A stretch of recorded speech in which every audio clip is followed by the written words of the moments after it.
Funny song that is. That fellow, actually, Micah Tyler is his name. He's got quite a few parody songs that he does. And it's interesting because they're all his voice. So he's recorded himself on video 4 different times doing the harmonies to be the background of his own song, which is actually quite brilliant, don't you think? I think so anyways. So that was pretty funny. That was about the millennials. Now I think all hope is not lost. My 3 kids, I think, would be millennials, wouldn't they? They are between the ages of 24 and soon to be 31. But I can honestly say out of the 3 of them, 100% of them are not like this. Not like that song. They're all productive in society. But, you know, we found ways to make things work. The world is changing. And because of the high cost of living, a lot of people, a lot of families are going back to that community living model. So that's really what we've done at our house at this time. Out of my 3 kids, only 1 has moved out. 2 of them are still living there, but we are in this big house where there is more than enough room that we can all be. We each have a floor is actually the way that it works, and everybody pitches in. Nobody lives for free. That is not realistic. And you know, you see these parents that unfortunately sometimes they do that, and they think they're doing a favor for their child, and they're not. You know, I mean, if your child doesn't have an income, I can't say I would put my kids in debt to me, but I have expectations, and they all work. And 2 of them, anyways, somebody makes more money than I do. So why would I carry that? That makes no sense, right? But to pitch in, it goes back to the old days. You know, not that I can personally remember the old days, but, you know, when I was growing up, a popular show was Little House on the Prairie. And you would see how generations of parents lived together. And in this world that we live in, when we're so separated now, and everything has just changed so much, you really realize where that community living really played an important part in raising the children, in passing on traditions and knowledge. And, you know, we're talking, I don't know who I was talking to, but I was talking last week somewhere to somebody about the importance of going back to cooking. I think it was maybe even on this show. The importance of passing on those family recipes, the importance of teaching the children how to cook. Not teaching them how to boil water and dump the Kraft dinner in. Not teaching them how to use the microwave, which just kills your food. Teaching them to actually cook. Teaching them to make something now. I'm not going to say necessarily from scratch. I'm only halfway there myself. You know, my girlfriend was teasing me recently because I never was one to really cook.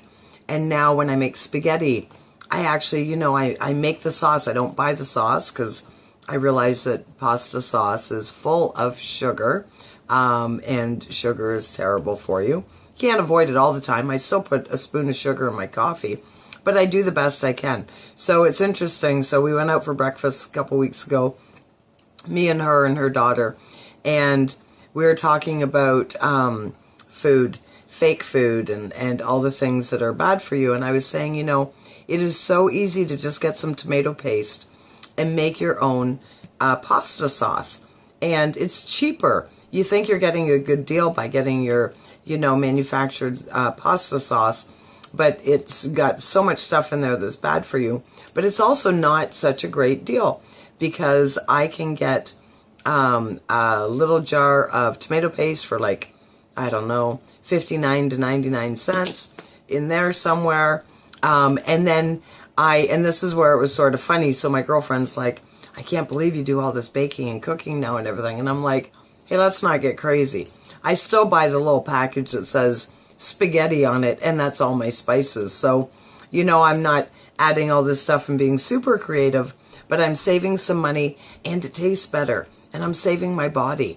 That's the thing, right? It starts with you. That's where all the change starts. And as soon as you start eating better and looking after yourself, everything else will just fall into place. You know, if you're concerned about your health or you're concerned about weight loss or any of that stuff, start with the food you're putting in your body. That's where it starts. And then when you're talking about, you know, mental and how you feel, and being, depressed or anxious or whatever, just like we were talking about Will Smith, that audio that I shared. What are you exposing yourself to? What are you looking at? What are you looking at every night before you go to bed? Are you looking at a bunch of negative stuff, or are you watching some comedy? Something that is light, that makes you laugh, that just makes you feel good. If you fall asleep feeling good, you'll wake up feeling inspired and hopeful. Or even if not, on day one you might not, because like everything, it's a habit. But you got to start somewhere. So at least you won't wake up feeling like you're, necessarily down in the dumps or feeling horrible about what is to come in this world. There's lots of good things to come. We just have to embrace them and be open to them. You see what you're open to. So I had a friend one day, well, I still have him, but we were talking about, he always notices the negative stuff. If there's a car accident, he's going to see it. And it was interesting because we're all energy, right? It's the law of attraction. So what you focus on is what you're going to see. It's no different than when you decided you're going to buy that first car. And you're like, oh, I really want to, just for an example, a Volkswagen Rabbit. Oh, are they even still around? It was one of the first cars that we ever had. Anyways, so all of a sudden you decide that that's what you're interested in. What do you notice? Everybody has one. You're like, every 5 minutes, somebody's driving by in a Volkswagen Rabbit. Or you're at the point in your life where you're going to have a child. And all of a sudden, everybody's pregnant. What's in the water? Everybody's pregnant. Well, you see what you focus on. So me being a very positive person that's looking for the positive all the time, and I've trained myself for years and years to see the positive. So then my example was to my friend that because we're energy, let's say we're riding a bike made for two, where, one person's in the front, one person's in the back. It's the best example because we're in exactly the same environment. The only difference is that he's in front of me or I'm in front of him or whatever. So you're riding along, you're on the bike, and on the left is a celebration, and on the right is a car accident. Because of the way our energy is, and we attract what we put out, I would naturally look towards and happen to see the celebration, and he would naturally, this sound insane because it's absolutely true, he would naturally, it's the energy, because we're always omitting, like I'm emitting energy right now. We're always omitting energy. So he would automatically be drawn to look the other way. And it's so true because my partner and I, we're so different. We really are. We're awesome, but we're very different. And he's the guy that would see the accident. We drive by something, and this happens all the time, that we're driving along, and then he'll be like, hey, did you see that? And it'll be a trip and fall, it'll be an accident, it'll be an upside down sign, it'll be, I don't know, something. It could be big or little, but he'll notice that. And meanwhile, I'm looking the other way at something totally opposite. And I see it all the time. The proof is there. But do you want to see the proof? Hey, we have so much control. Our power is in so many things, in our fork, in our money, in our thoughts. And what do we expose ourselves to? There's people that hate Facebook, and they'll be like, so what somebody say to me recently, I'm not on Facebook. Facebook is the devil. Well, okay, it's not. But you can set it up to have like positive stuff on it. Why would you even be following people or friends with people that post a whole bunch of negative stuff, right? Just it's interesting because you have more control than you think. And what you have control of right now is listening to me while I share some good news with you. So, we are really solution-based, and there's a lot of good stuff going on in the world, and there's a lot of horrible stuff going on in the world.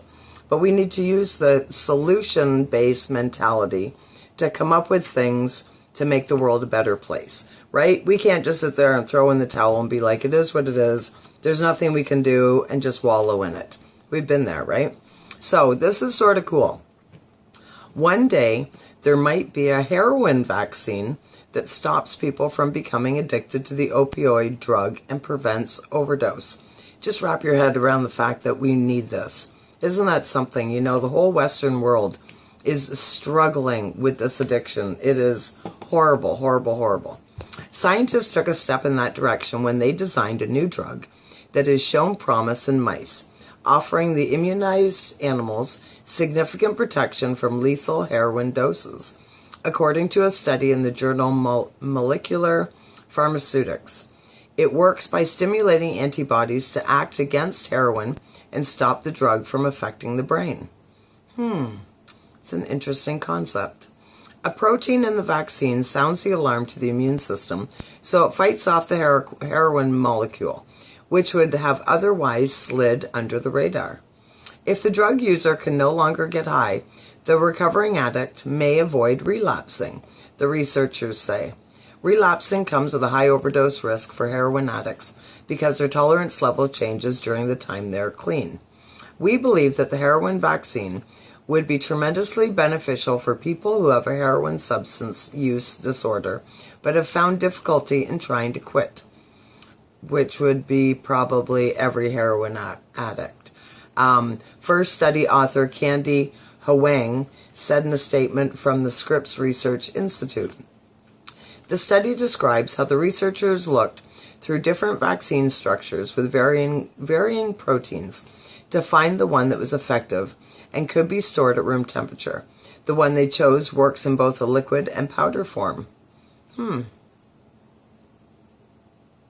Our goal was to prepare a vaccine that could be advanced to clinical trials, according to Huang.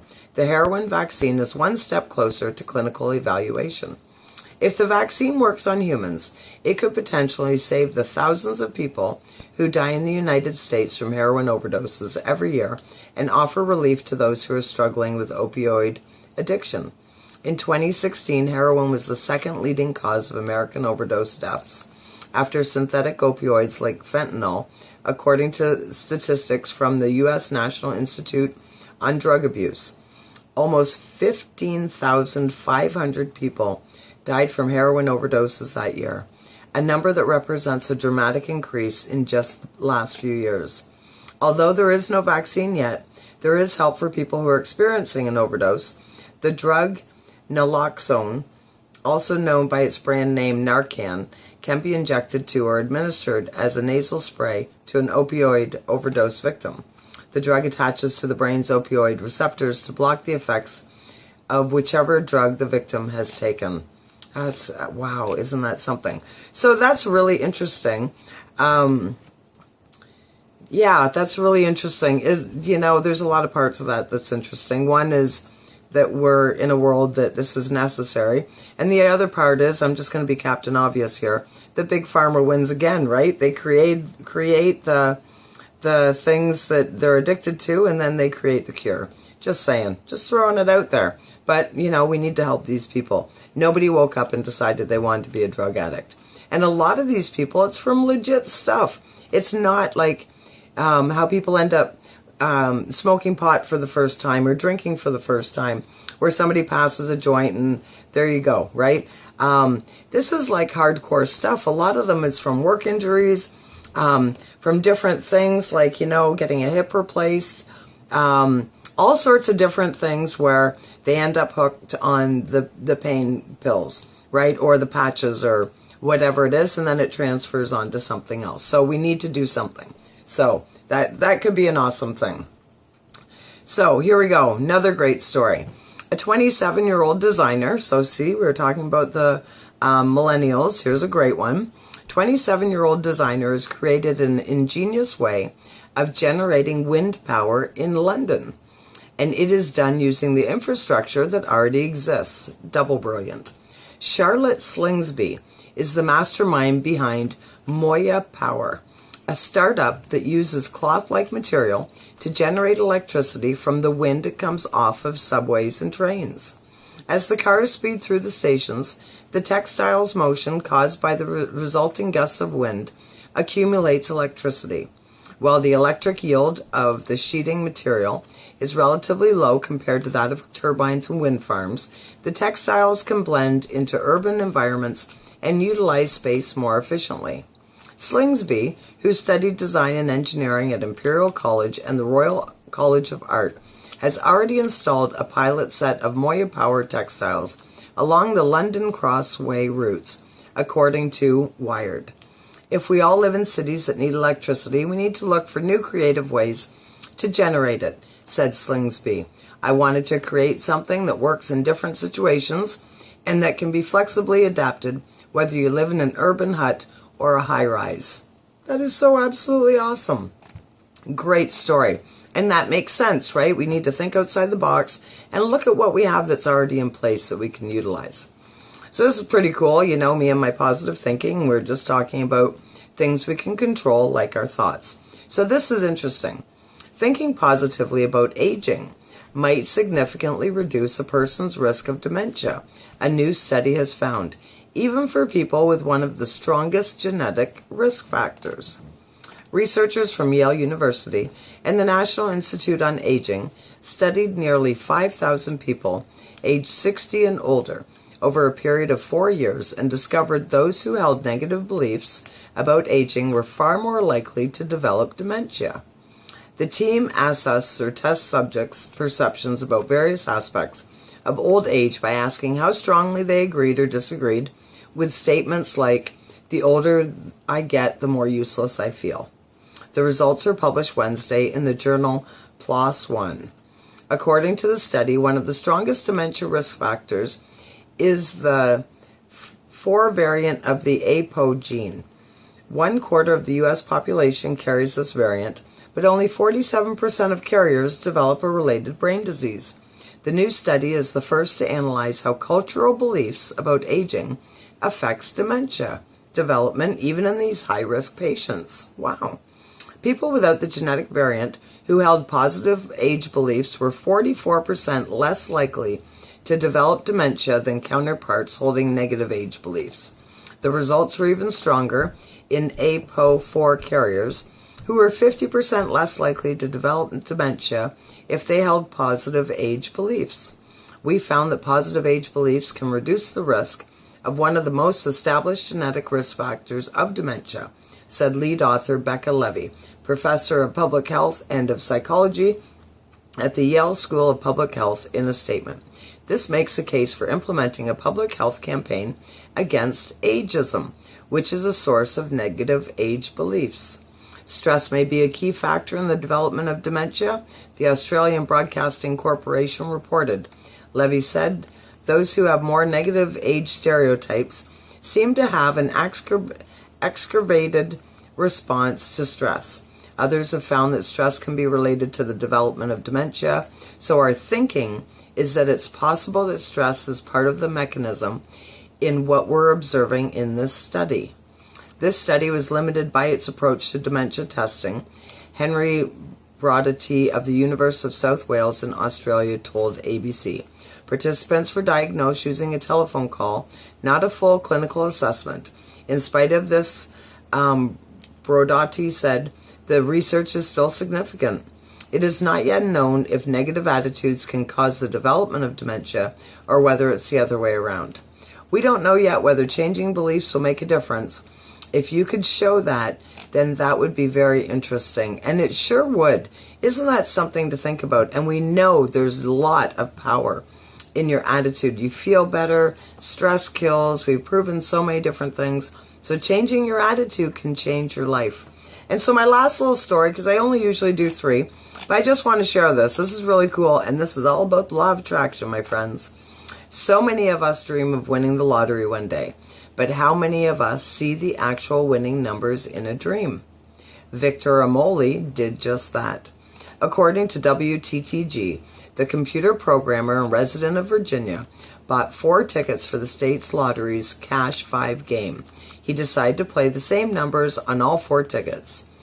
The news station says that Amol had seen the lottery numbers in a dream. He told the Virginia Lottery that he knew he had to act on them because I've never had a dream like that before. Although it was a risky move, buying the 4 tickets paid off since each ticket was worth $100,000. Armoli ended up winning it all and walking away with $400,000. Winning like that is a rare feat, so it's hard to write off Victor's dream as just a weird coincidence. WWG talked to Armoli about the dream and how he plans to use his winnings. So when you have a dream, keep that in the back of your mind. Is it a dream or is it a premonition? This is the question, right? Everything's all connected. You've had those dreams where you see somebody in your dream and then all of a sudden you run into them, right? Be open to that. Just be open to it. That's the only thing. Maybe you're not really buying into it, but just be open to it. Or, try using the law of attraction and just think to yourself, okay, I want to see, I don't know, pick something. I want to see a green vase. I want to see a green vase. I'm going to see a green vase. Show me a green vase. Let's see a green vase. Take a second to visualize what would a green vase look like. And within the next 3 to 5 days, you're going to see a green vase. There you go. And maybe you're not even going to ask to see one. And now that we have this conversation, you're going to see one. And then you can message me and go, I am so tired of seeing green vases. That'd be absolutely awesome. So there you go. That's your good news for today. I hope you enjoyed it. And we're going to listen to a couple more tunes and then go back to the stream.